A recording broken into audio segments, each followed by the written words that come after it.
maging matiyaga upang matuto dito sa aking channel, Sir Jones.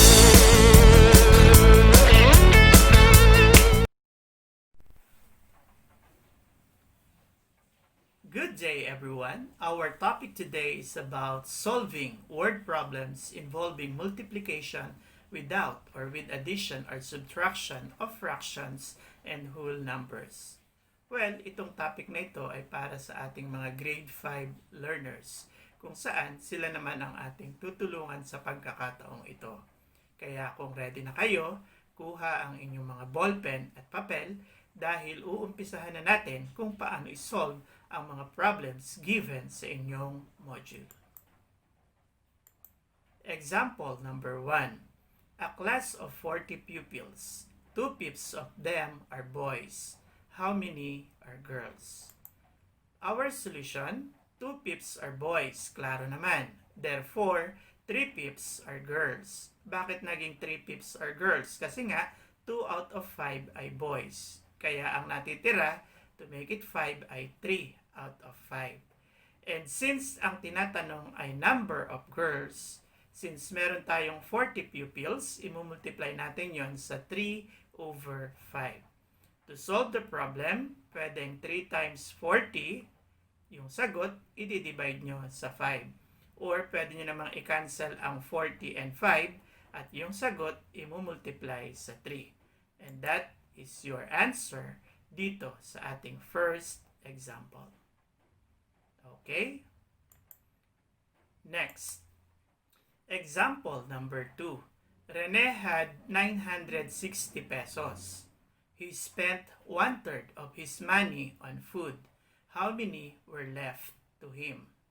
Well, sabi sa problem, he spent 1/3. Therefore, 2/3 were left. Para makumpleto yung 3, dahil may 1 out of 3 na, 2 out of 3 ang natitira. Na kung saan, dahil 960 pesos ang pera ni Rene, imumultiply natin ang 2/3 and 960. And of course, to solve this problem, pwedeng 2 times 960 ang gawin ninyo, tapos yung sagot, i-divide nyo sa 3. Or, unahin nyo munang i-divide yung 960 by 3, and then yung sagot, imumultiply nyo sa 2.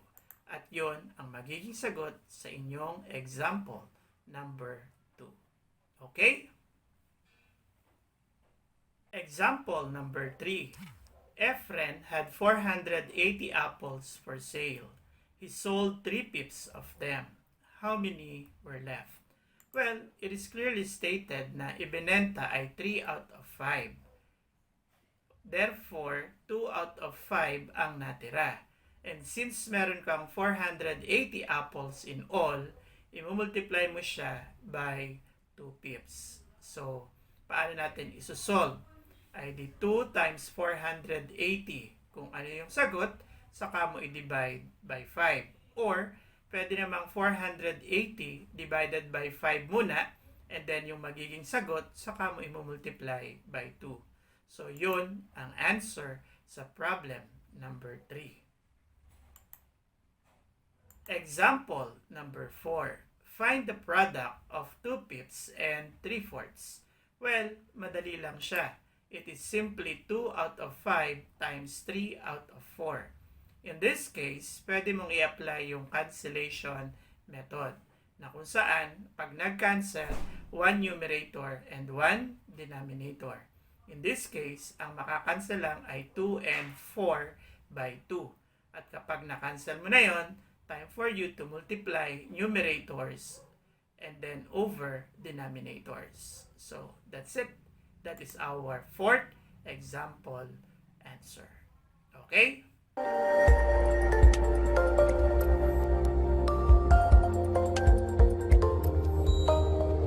Example number 5. 2/5 of the worker in a factory are men. The rest are women. If there are 28 men, how many more women than men are there? Well, sa problem na to, parehong men ang tinukoy.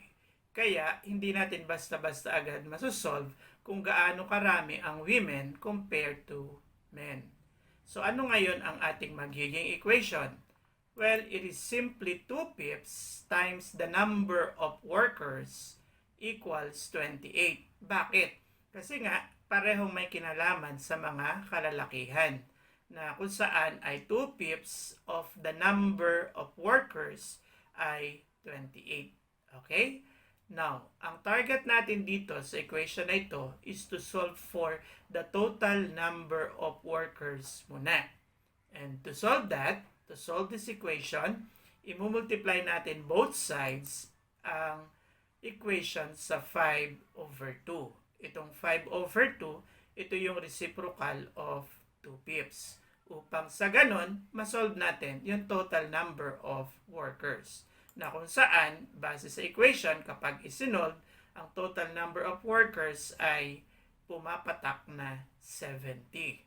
Now, for us to know kung ilan ang number of women, it is simply 70 minus 28.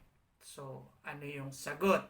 And then, from there, kapag nalaman mo na yung number of women, isubtract mo yung number of men, edi madidetermine mo na kung how many more women than men are there. Ayos? Okay. Example number 6. Ruben can paint 6 1/2 square meters per hour. At the same rate, how many square meters can he paint in 2.5 hours? Well, to solve this problem, let's make an illustration. Sabi dito, for every hour, meron siyang nape-paint na 6 1/2 square meters. Kaya in 1 hour, meron siyang 6 1/2 square meters. Kita niya? And then in 2 hours, another 6 1/2 square meters. At dahil 2.5 hours, sa kalahating oras, kalahati ng 6 ay 3, at kalahati ng 1/2 ay 1/4. So, in 2.5 hours, ano ngayon ang inyong gagawin? Ay di para masagot itong problem na to, bilangin nyo lang yung kung ilan ito lahat. Kagaya ng 1 to 6, ay di may 6 na. Plus another 6, ilan na yon. Then plus 3, ilan na yon. And then, saka nyo i-add yung fractional parts na 1/2 plus 1/2 plus 1/4. So, sa madalit sabi, meron ka ditong 6 plus 6 plus 3. So, para sa whole numbers. And then, plus 1/2 plus 1/2 plus 1/4 para naman sa fractional parts. At kung ano yung magiging sum ng lahat ng yon, yun ang sagot dito sa problem number 6. Example number 7. The lot has length of 18 1/2 meters and width of 20 1/2 meters. The piece of lot per square unit is 850 pesos. What is the total value of lot? Kung mapapansin ninyo, meron tayo sa taas na 1 to 18 and then 1/2.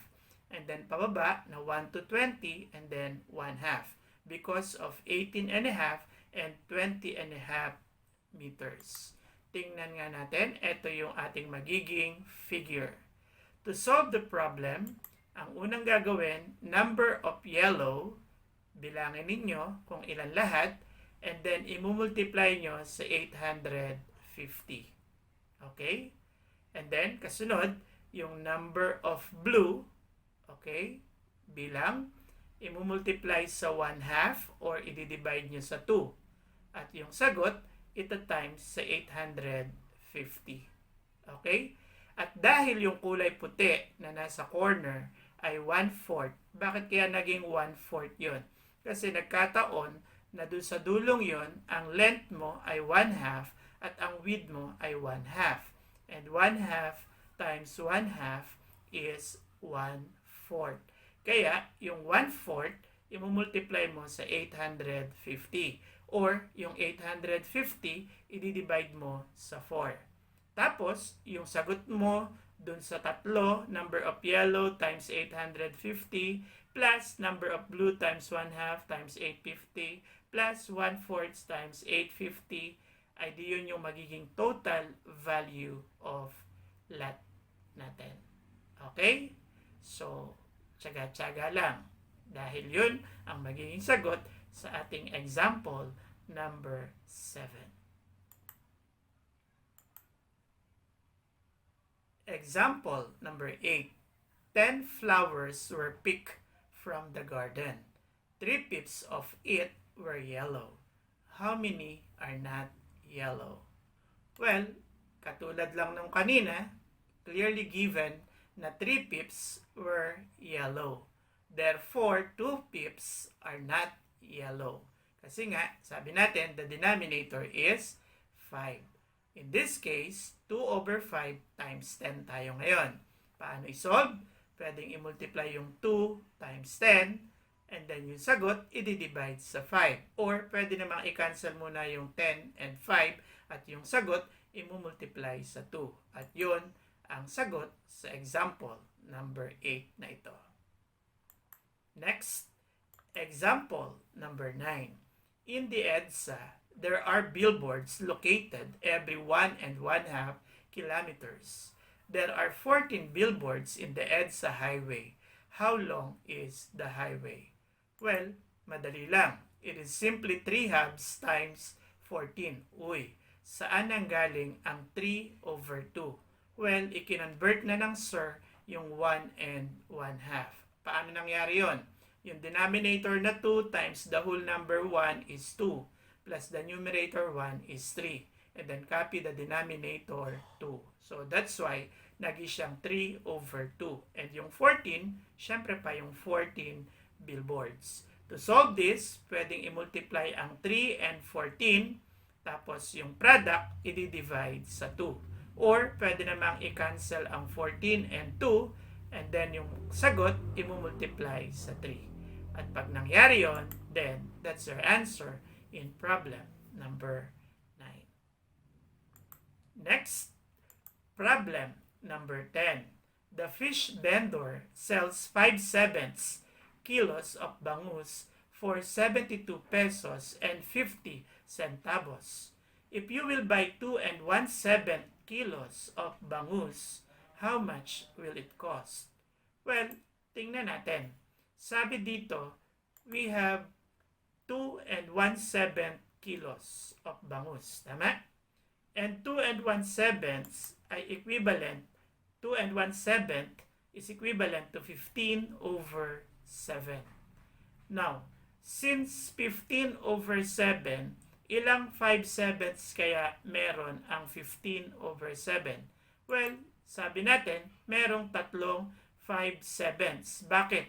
Kasi 5 plus 5 plus 5 is 15. And since denominators are the same, copy the denominator once. So, sa makatuwid, in 15/7, merong tatlong 5/7. At dahil ang 5/7 ay nagkakahalaga ng 72 pesos and 50 centavos, meron tayong 72 pesos and 50 centavos na i-add ng 3 beses. At kapag nangyari yon, kapag na-i-add na ninyo, then that's it. Yun ang magiging sagot dito sa example number 10.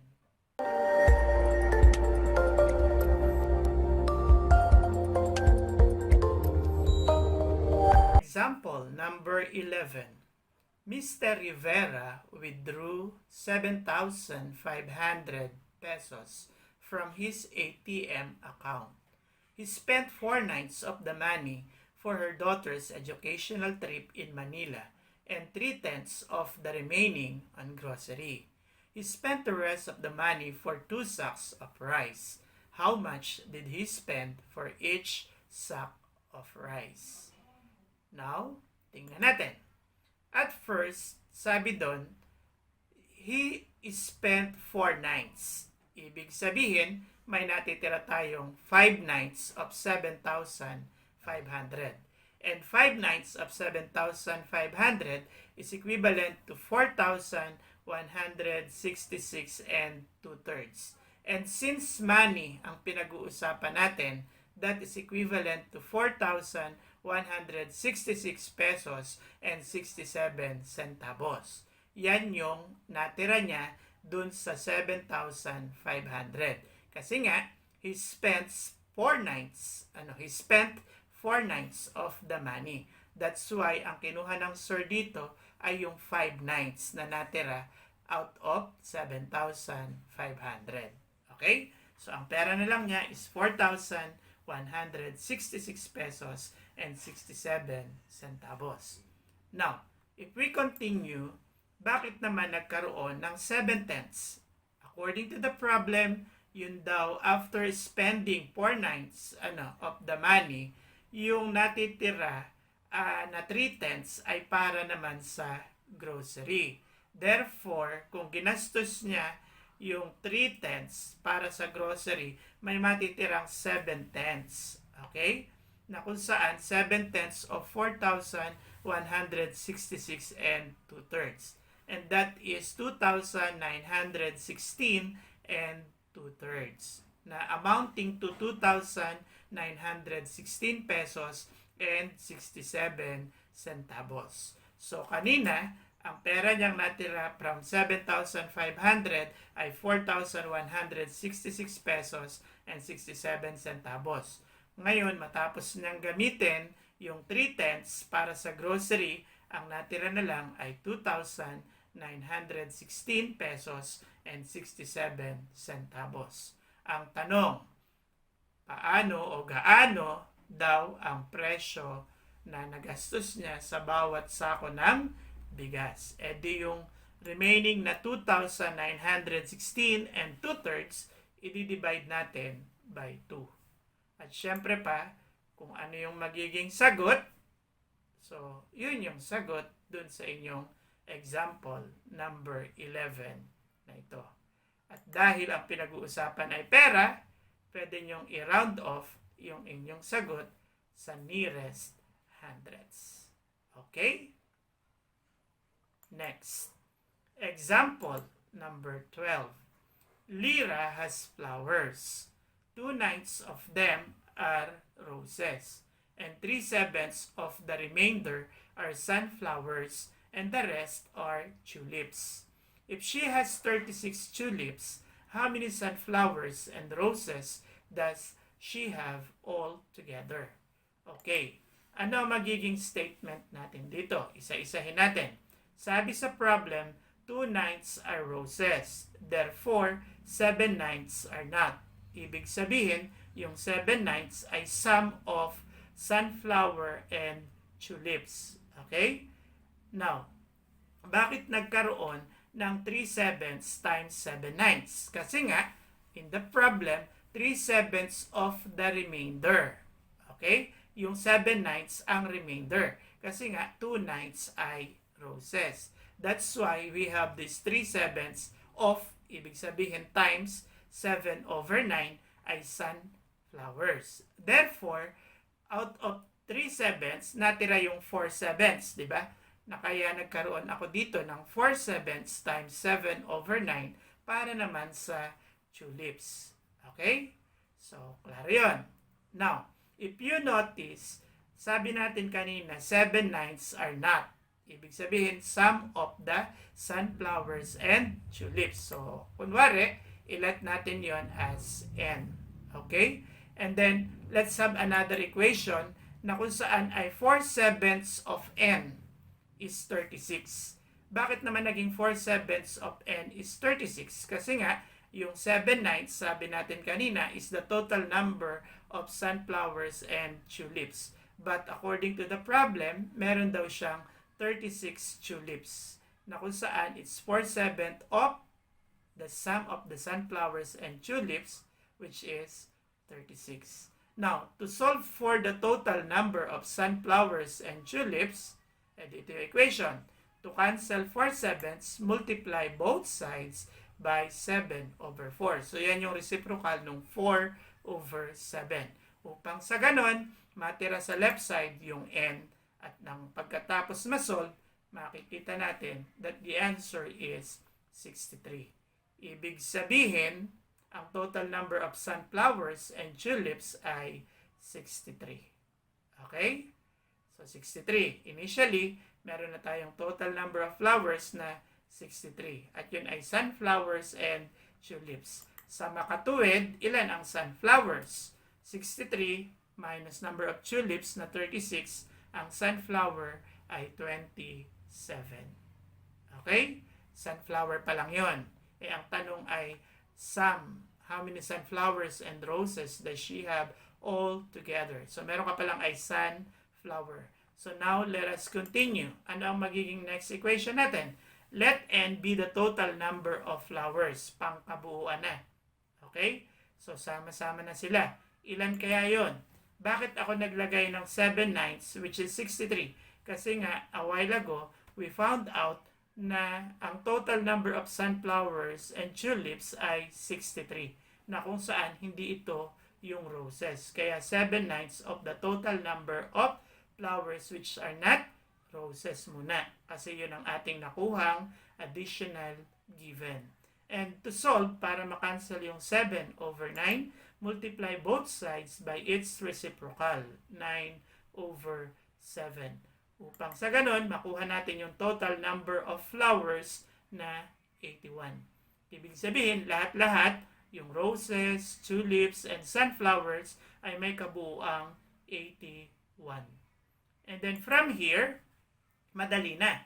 Sabi sa problem, 2/9 are roses. Ay di 2/9 of 81. So, pwede mong i-cancel yung 81 and 9. At yung sagot, i-multiply mo sa 2. Malalaman mo ngayon yung number of roses. O di kaya naman, kung gusto mo, from 81, isubtract mo yung number of tulips. Tapos yung sagot, isubtract mo sa number of sunflowers. Makukuha mo yung number of roses.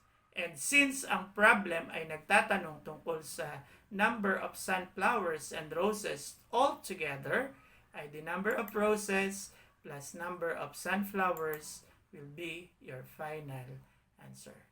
So, that's it. Yan ang ating example number 12. Ayos! Michelle was visited by her classmates when she was sick. They give 2 kilos of orange, 3 kilos of lanzones, 2/4 kilo of chico, and 3/4 kilo of grapes. How many kilos of fruits were bought by her classmates? Well, madali lang ang ating problem number 13. At first, i-add muna natin yung 2 and 3 kilos of oranges and lanzones. Okay? And that is equivalent to 5. And then from there, i-add natin yung dalawang fractions na 2/4 and 3/4. Okay? Since denominators are the same, copy the whole number 5. And then 2/4 plus 3/4 is 5 out of 4 or 5/4. Well, convert 5/4 into what? A mixed number. So how many 4 in 5? 1. Then how many left? Then 1. Then we have here 1 and 1/4. Okay? Plus the whole number 5.